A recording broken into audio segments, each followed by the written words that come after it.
Hello my dear RK simple classes में आपको welcome.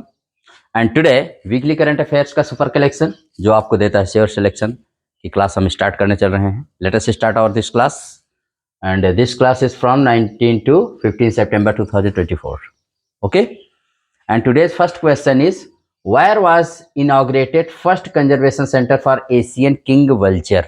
आप जानते हैं वल्चर हमारे देश में बहुत कठिन परिस्थिति में चल रहे हैं, you know very well. Yes my dear, तो vulture are very critical condition में है हमारे यहाँ। तो अभी कहाँ पर, ए में है यूपी, बी में है एमपी, सी में है छत्तीसगढ़, डी में है Uttarakhand. Right answer is UP. UP में यूपी के सीएम योगी जी ने अभी अभी first conservation centre for the Asian king vulture, या जिसको हम रेड हेडेड वल्चर भी कहते हैं, वो यूपी में गोरखपुर में इसको माने इनॉग्रेट किया गया। इसको कंजर्व किया जाएगा, वहां पर इसको बचाने के अभियान चलाया जाएगा। तो जानते रहिए वेरी वेरी इंपॉर्टेंट, और ये आईसीएन लिस्ट की क्रिटिकली एंडेंजर्ड स्पीसीज में आता है। तो वेरी इंपॉर्टेंट है एशियन किंग वल्चर का। अभी उसको कंजर्व करने के लिए कहां पर इसका उद्घाटन किया गया और किसके द्वारा। और सेकंड है, ठीक है, ये world's first breeding centre for Asian king vulture in होगा, दुनिया का पहला कंजर्वेशन सेंटर होगा किसके लिए, एशियन किंग वल्चर के लिए। वैसे UP forest department in collaboration with BNHS Bombay natural history society के द्वारा Jatayu conservation and breeding centre Maharajganj जिले में खोला गया है, महाराजगंज में। ठीक है, इसको भी आप जानते रहिए, यूपी फॉरेस्ट डिपार्टमेंट और बीएनएचएस बहुत बड़ी संस्था है ये, नेचुरल माने एनवायरनमेंट के फील्ड में काम करने के लिए।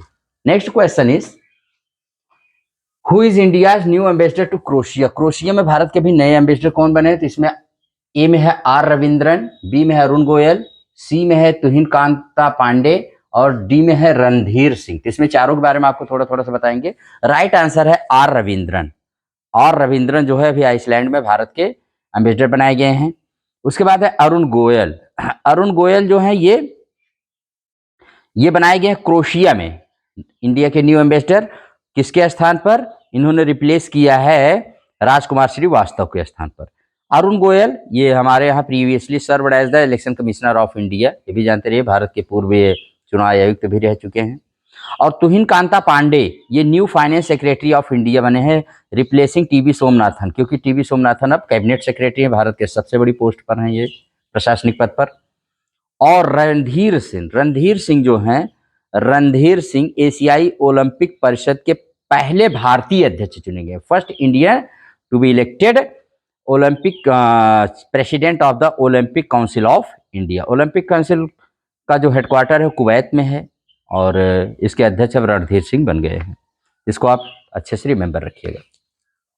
नेक्स्ट क्वेश्चन है how many medals did India win in Paralympic 2024। आप जानते हैं कि अभी पेरिस में पैरालंपिक 2024 हुआ, इसमें कितने भारत ने, इसमें है ए में 19, बी में है 29, सी में है 30 और डी में है 39। राइट आंसर है 29, क्योंकि भारत ने अपनी नारा ही दिया था, स्लोगन दिया था अब की 25 के पार, अब की बार 25 के पार, और उन्होंने कर दिखाया। ये होता है जज्बा यार, पैरालंपिक ने जो कहा उसको कर दिखाया हमारे पैरा एथलीट ने, और वही ओलंपिक में सफलता मिली, लेकिन उस तरह की नहीं मिली जैसा देश चाहता था, जैसा हमारे प्लेयर्स ने तैयारी की थी। अब उसमें कहीं ना कहीं कमी रह गई है, जो हमारे कुछ खिलाड़ी खेल ना खेल करके कुछ राजनीति करेंगे तो फिर उसका असर तो पड़ता है खेल पर।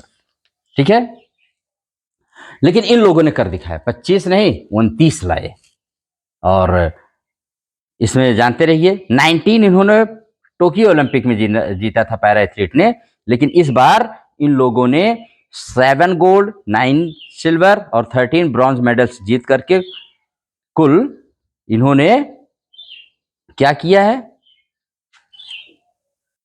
यस माय डियर, तो 7 गोल्ड 9 सिल्वर और 13 ब्रॉन्ज मेडल जीत करके 29 मेडल्स ये लाए, और अब तक का भारत का सबसे बेस्ट परफॉर्मेंस रहा है। इसमें जो क्लोजिंग सेरेमनी के फ्लैग बियरर्स थे वो थे हरविंदर सिंह और प्रीति पाल। ये हरविंदर सिंह गोल्ड मेडलिस्ट हैं आर्चर में, और प्रीति पाल स्प्रिंटर हैं, first Indian para athlete to win 2 Paralympic golds. 2 Paralympic golds जीतने वाली पहली ये एथलीट बनी है। इसको जानते रहिए, वेरी वेरी इंपॉर्टेंट। कहाँ हुआ था? पेरिस में हुआ था। आप जानते हैं पेरिस में ही समर ओलंपिक भी हुआ, ये भी हुआ, पैरालंपिक भी हुआ। Next question, who will represent India in 79th UNGA माने United Nations general assembly session अभी होने जा रहा है। कब से कब तक भाई? तो जानते रहिए 24 से 30 सितंबर तक होगा ये। तो इसको आप कौन एड्रेस करेगा? Who will represent here in India? आप जानते हैं कि 24 अक्टूबर 1945 को यूनाइटेड नेशंस की स्थापना हुई है और हर साल इसका एक जनरल असेंबली की मीटिंग होती है। तो इसमें अब की बार भारत के प्रधानमंत्री ना जा करके वो नहीं एड्रेस करेंगे और इसको एड्रेस करेंगे, कौन करेंगे? PM Modi, Amit Shah, S Jaishankar, Rajnath Singh. तो राइट आंसर सी है, जयशंकर जी, जो हमारे विदेश फॉरेन मिनिस्टर हैं, वही इसको एड्रेस करेंगे। एंड आप जानते रहिए कि ये कौन सी यूएनजीए की 79th, instead of Modi ji 79th UNGA session will be attended by S Jaishankar. और इसमें जो पैलेस्टीन है उसको took seat as a member, not full member के तो नहीं दिया गया है इसको पैलेस्टीन को, लेकिन एज ए मेंबर इसको ये पार्टिसिपेट करेगा दिस टाइम। इसको भी बहुत बहुत रिमेंबर रखिएगा क्योंकि यूएन जो होता है विश्व की सबसे बड़ी, the biggest, the largest institution of the world. और नेक्स्ट देखते हैं question number 5, in area which is the largest country in Africa. Africa में सबसे बड़ा देश एरिया के हिसाब से कौन है? South Africa, Algeria, Egypt, Sudan. तो right answer is Algeria. Algeria जो है साउथ अफ्रीका का सबसे बड़ा देश है। अब इसको न्यूज में क्यों है? तो वहां पर अभी अब्देल मजीद तैबून ये वहां के राष्ट्रपति चुने गए हैं दोबारा। ठीक है, अल्जीरिया में राष्ट्रपति ही प्रमुख होता है, वही वहां का प्रमुख होता है। इसने 2020 में अभी अपना नया संविधान अपनाया है। इसको 1962 में फ्रांस से स्वतंत्रता मिली थी और यहाँ का राष्ट्रपति 5 ईयर्स के लिए रहता है। अल्जीरिया उत्तरी अफ्रीका में स्थित एक मुस्लिम देश है, अफ्रीका महाद्वीप का सबसे बड़ा देश है, तेल व गैस में बहुत समृद्ध है। ठीक है, इसको आप जानते रहिएगा। अल्जीरिया की राजधानी अल्जीयर्स है। नेक्स्ट क्वेश्चन है, university AIIMS inaugurated tobacco cessation clinic. A में है न्यू दिल्ली, बी में है मुंबई, सी में है कोलकाता, डी में है चेन्नई। तो इसका राइट आंसर न्यू दिल्ली है। न्यू दिल्ली में भी, न्यू दिल्ली एम्स में एक टोबैको को रोकने के लिए टोबैको सेसेशन क्लिनिक की शुरुआत की गई, इसको इनॉग्रेट किया गया है। वेरी इंपॉर्टेंट है। Next is, what is the new GST rate for cancer drugs. Cancer drugs के लिए न्यू जीएसटी रेट क्या हो गया है? अभी कैंसर ड्रग्स की जीएसटी की 54th जीएसटी काउंसिल मीटिंग अभी हेल्ड की गई न्यू दिल्ली में, जिसकी आप जानते हैं जीएसटी जब काउंसिल की हेड माने मीटिंग की जाती है तो इसको हेड हमेशा हमारे यहाँ जो फाइनेंस मिनिस्टर होता है वही करते हैं, श्री सीतारमण जी ने किया। इसमें कैंसर ड्रग्स को जो थी उसके रेट को रिड्यूस किया गया है। तो इसमें ए में है 12%, बी में है 5%, सी में है 18% और डी में है 28%। तो इसका राइट आंसर क्या है भाई? 5%। 12% से कैंसर ड्रग्स को 5% कर दिया गया, रिड्यूस कर दिया गवर्नमेंट ने। अब इसको चाहिए तो आप जानते रहे कि जीएसटी रेट जो होता है अपने देश में, अगर वैसे देखा जाए तो 5 रेट्स हैं। अगर जीरो को भी लिया जाए तो, जीरो नहीं लेंगे तो फिर आप 5, 12, 18, 28, सबसे हाईएस्ट 28 लगता है और सबसे लोएस्ट 5 है। और कुछ जो 0% पर हैं तो उन पर लगता ही नहीं है। जो 0% जीएसटी है मतलब उस पर जीएसटी नहीं लगता, वो फ्री है, फ्री ऑफ जीएसटी है। इसको आप अच्छे से याद रखिएगा, जीएसटी के रेट 5, 12, 18 एंड 28। तो कैंसर ड्रग्स पर अभी 12 से 5% कर दिया गया है। और GST rate on salty and savoury food items has also been reduce from 18 to 12। ये जो साल्टी और सेवरी आइटम्स खाए जाते हैं इस पर भी 18 से 12% कर दिया गया है। That is the question. Next is, which political leader died recently. अभी कौन सा पॉलिटिकल लीडर अभी हाल ही में उनका निधन हुआ है, स्वर्गवास हो गए हो? तो ए में सीताराम येचुरी, मार्के Sinha, Pavan Kumar Nand. Right answer Sitaram Yechury. Sitaram Yechury CPIM के लीडर थे, बहुत मशहूर, Communist Party of India Marxist के। अभी ये दिल्ली एम्स में हुए और इन्होंने अपनी बॉडी को, पूरी बॉडी को ही दिल्ली एम्स को रिसर्च के लिए डोनेट कर दिया। तो ये भी जानते रहिएगा, पूरी की पूरी बॉडी इन्होंने अपना पहले से ही दे दिया था, डोनेट कर दिया for the research purpose. Very important, Sitaram Yechury. Next, who is appointed as the non executive chairman of ONDC. ONDC का फुल फॉर्म होता है open network for digital commerce. तो इसमें जो डिजिटल होता है, डिजिटली को बढ़ावा देने के लिए ये है। तो कौन इसमें नियुक्त किया गया है? तो इसमें जितेंद्र है, ए में, बी में है धर्मेंद्र, सी में है आर एस शर्मा, डी में है नन। तो इसका right answer R S Sharma. R S Sharma को जानते रहिएगा।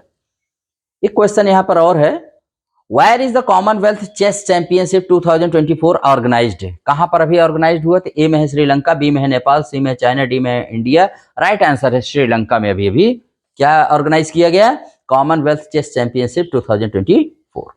नेक्स्ट क्वेश्चन है, where was the national when was the national Florence Nightingale award was started? कब स्टार्ट किया गया था? ए में है 1974, बी में है 1973, सी में है 1980 एंड डी में है 1990।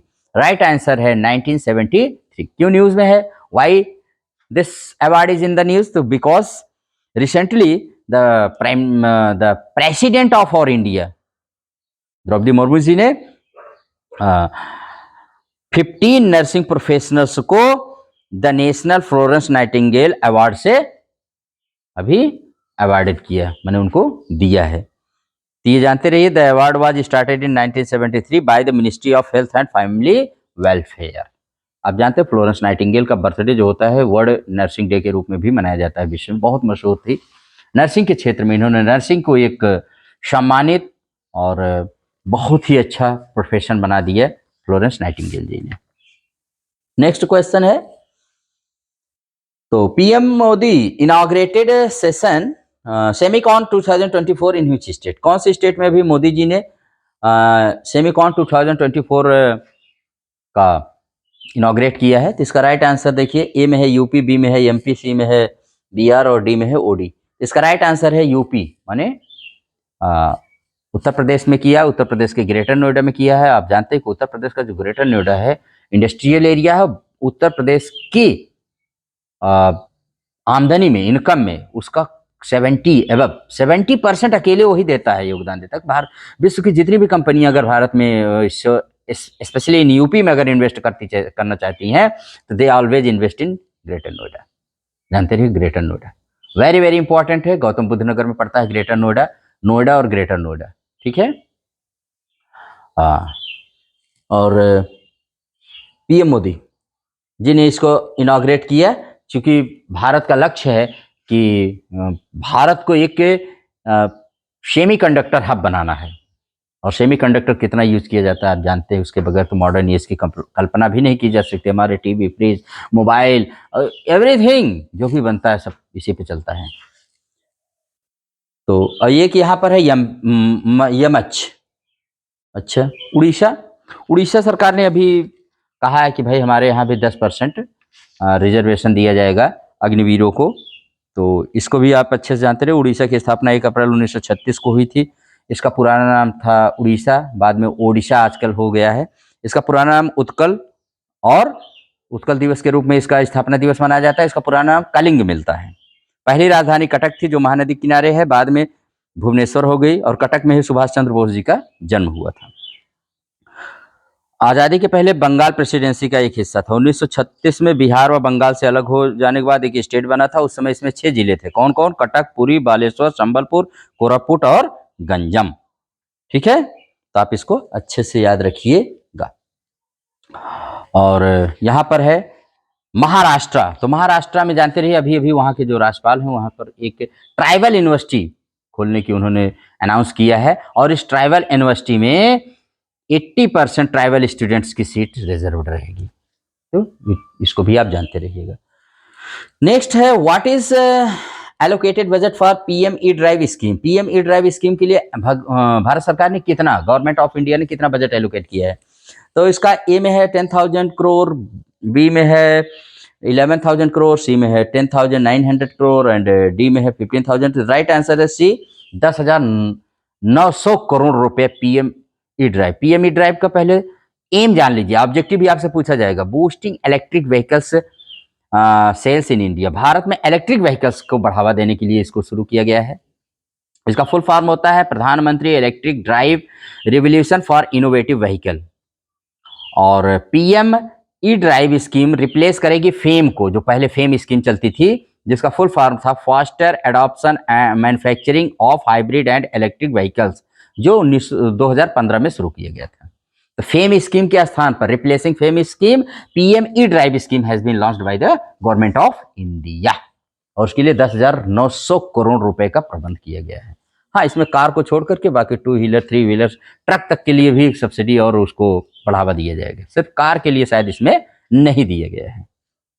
नेक्स्ट है 14 क्वेश्चन। नेक्स्ट है where is global bio India 2024 organised. Where is global bio India 2024? तो इसका ए में है गुरुग्राम, बी में है नोएडा, सी में है न्यू दिल्ली, डी में है नन।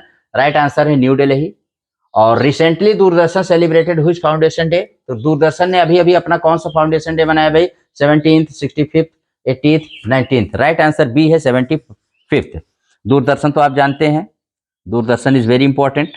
तो दूरदर्शन ने अपना भी इसकी स्थापना 15 सितंबर 1959 को, 15 सितंबर 1959 को दूरदर्शन वाज इस्टेब्लिश्ड, और 15 सितंबर 2024 को इसने अपना 65वां फाउंडेशन डे मनाया है। 1982 में ये राष्ट्रव्यापी हो गया, पूरे राष्ट्र में इसका प्रसारण शुरू हो गया, और रंगीन भी, ये ब्लैक एंड व्हाइट से कलर हो गया था दूरदर्शन। प्रसार भारती के अध्यक्ष इस समय नवनीत कुमार सहगल हैं, और प्रसार भारती के जो सीईओ हैं गौरव द्विवेदी जी हैं। अब आप सोच रहे होंगे प्रसार भारती में बार बार क्यों नाम ले रहा हूं? तो भाई प्रसार भारती के बारे में आप जानते रहिए कि प्रसार भारती के ही दो भाग होते हैं, एक होता है दूरदर्शन और एक होता है आकाशवाणी। आकाशवाणी मतलब रेडियो, और दूरदर्शन का मतलब होता है टीवी, टेलीविजन।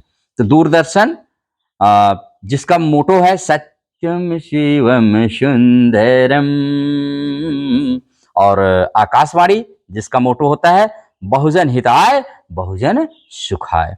तो बहुत ही इंपॉर्टेंट है, ये दोनों ही जो होते हैं ये सूचना एवं प्रसारण मंत्रालय के अधीन आते हैं, ministry of information and broadcasting.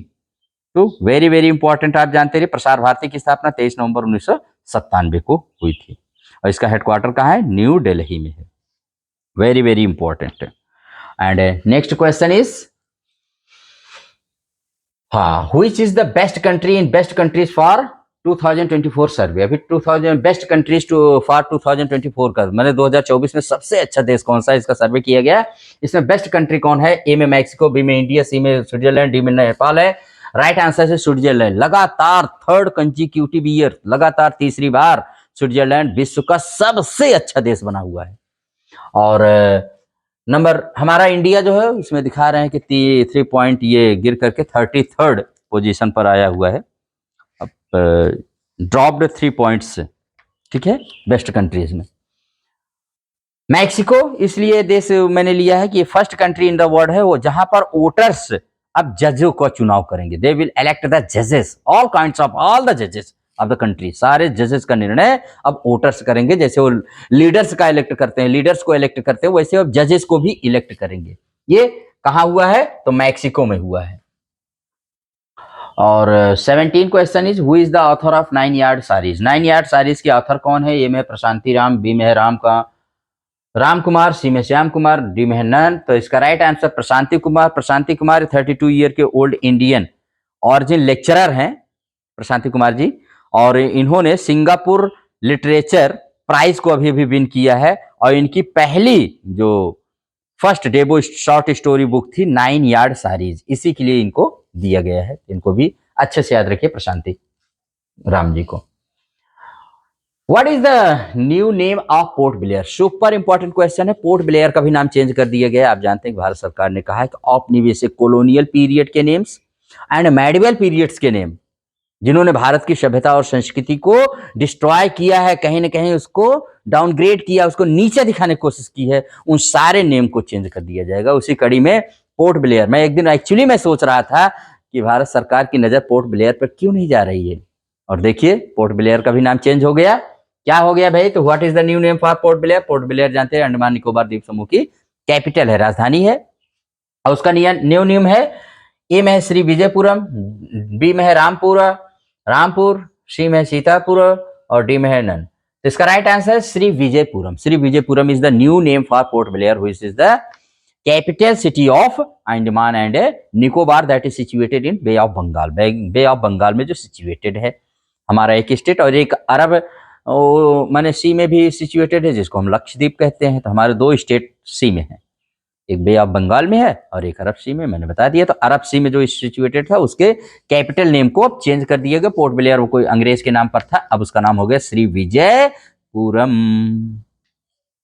Next, when was I4C started, कब स्टार्ट किया गया था? तो इसका 2018, 2019, 2020, 2020। राइट आंसर है 2020। देखिए I4C का मतलब होता है इंडियन साइबर कोऑर्डिनेशन सेंटर, भारतीय साइबर अपराध समन्वय केंद्र।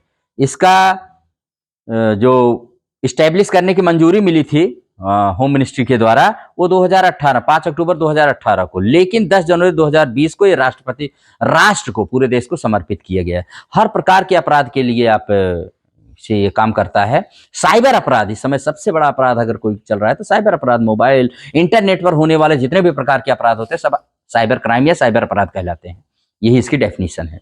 Any fraud, any cheat, any crime that is done on online, that is internet based crimes, they are all cyber crimes। तो I4C इसमें जो 4C है वही है साइबर कोऑर्डिनेशन और सेंटर्स, और इसका एक हेल्पलाइन नंबर है 1930। अगर आपके साथ वित्तीय धोखाधड़ी होती है और आप उसका सही सूचना और सही समय पर देते तो आपका एक एक पैसा वापस हो जाता है, ये जानते रहिएगा। 1930 पर वित्तीय धोखा, फाइनेंशियल अगर आपके साथ कोई फ्रॉड होता है आप तुरंत इस नंबर पर कॉल करिए। और इसके अलावा भी जानते हैं राष्ट्रीय पुलिस हेल्पलाइन नंबर 112 है, राष्ट्रीय महिला हेल्पलाइन नंबर 181 है। आप सबसे ज्यादा इंपॉर्टेंट है I4C को, जब 2020 को हमारे देश को समर्पित किया गया होम मिनिस्ट्री के द्वारा। ठीक है, yes. Today's last question, question number 20, what is Al Najah? Al Najah क्या है जो रिसेंटली न्यूज में रहा? तो राइट, ए में है मिलिट्री एक्सरसाइज, बी में है टाइप ऑफ फिश, सी में है टाइप ऑफ बर्ड और डी में type of animal. Right answer है military exercise between India and Oman. ये मिलिट्री एक्सरसाइज हुई है बिटवीन इंडिया एंड ओमान। ये हमारा आज का क्वेश्चन बेस्ड रहे। अब कुछ और देख लेते हैं जल्दी से ही आपको।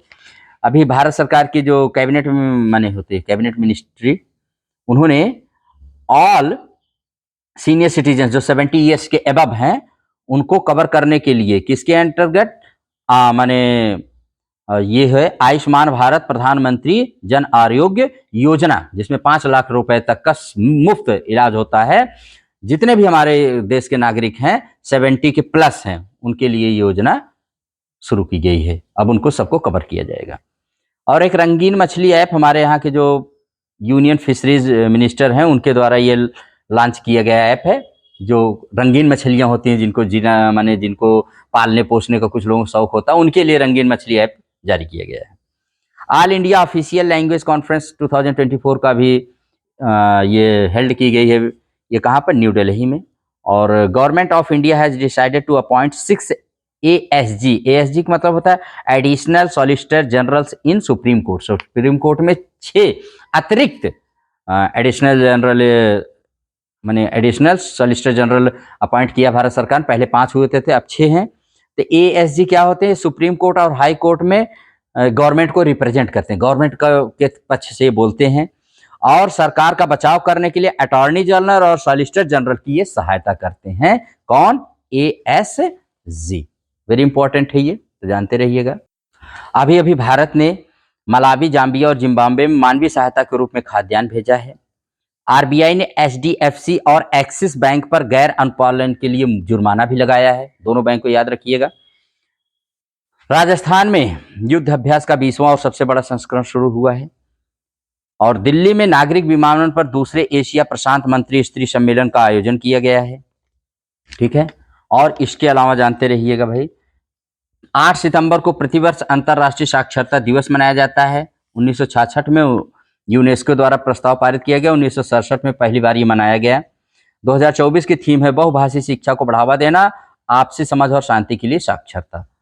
और जानते रहिए 14 सितंबर को राष्ट्रीय हिंदी दिवस मनाया जाता है, जबकि 10 जनवरी को विश्व हिंदी दिवस मनाया जाता है। 1949 में 14 सितंबर के दिन ही संविधान सभा ने इसको राजभाषा का दर्जा दिया था और 1953 से इसको मनाना शुरू किया गया। 11 सितंबर को नेशनल फॉरेस्ट मार्टियर्स डे मनाया जाता है। ये उनकी याद में मनाया जाता है जिन्होंने अपने जीवन को बलिदान कर दिया फॉरेस्ट, वाइल्ड लाइफ और बायोडाइवर्सिटी की रक्षा करने में। तो उनके लिए मनाया जाता है 11 सितंबर हर साल नेशनल फॉरेस्ट मार्टियर्स डे। हाँ, माहे श्रेणी के पनडुब्बी रोधी युद्धपोत मालपे और मुल्की का भी जलावतरण किया गया है। इसको भी बहुत अच्छे से याद रखिएगा, वेरी वेरी इंपॉर्टेंट है ये भी, ठीक है।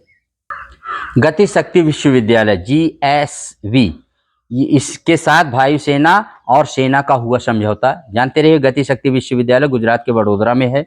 भारत को रक्षा क्षेत्र में आत्मनिर्भर बनाने के लिए रेलवे के GSV व एयरफोर्स व आर्मी के बीच हुआ कंप्रोमाइज और समझौता हुआ है। 2022 में इस विश्वविद्यालय की स्थापना की गई थी और इसका उद्घाटन PM मोदी जी ने किया था, ठीक है। The first transport university of the country है, भारत की पहली ट्रांसपोर्ट यूनिवर्सिटी है जो स्थापित की गई है। अमित शाह भी जो है वो चेयरमैन बनाए गए हैं पार्लियामेंट्री ऑफिशियल लैंग्वेज कमेटी के। और इसके बाद है PM मोदी जी ने chaired inaugural governing board meeting of Anusandhan national research foundation in New Delhi, ठीक है। India will host second Asia Pacific ministerial conference on civil aviation, ये भी वेरी इंपॉर्टेंट है। भारत और अबू धाबी के बीच ऊर्जा और खाद्य पार्क में 5 समझौते पर हुए हस्ताक्षर। रणनीतिक वार्ता के लिए भारत के लिए पहली भारत GCC संयुक्त मंत्री स्तरीय बैठक का आयोजन हुआ, ठीक है। मोइन अली, ये इंग्लैंड के मशहूर क्रिकेटर हैं जिन्होंने अभी इंटरनेशनल क्रिकेट से रिटायरमेंट ले लिया है। Aryna Sabalenka won the first US Open title recently. और SBI's आशा स्कॉलर प्रोग्राम्स जो है, आशा स्कॉलरशिप प्रोग्राम का जो मेन गोल है to assist students from underprivileged backgrounds, जो बहुत नीचे क्लास के बच्चे हैं, जो बहुत वो हैं, उनको हेल्प करने के लिए SBI आशा स्कॉलरशिप प्रोग्राम चलाया जाता है। तो यही रहा आज का वीकली, आप लोग इसको एंजॉय करिए, खूब एंजॉय करिए और खूब अच्छे से पढ़िए, आपका सिलेक्शन श्योर होगा। आप बस इसको अच्छे से पढ़ते और सुनते रहिए। इसी के साथ इस क्लास को यहीं पर एंड करते हैं, फिर मिलेंगे नेक्स्ट क्लास पर नेक्स्ट कलेक्शन के साथ। Till then goodbye, be happy.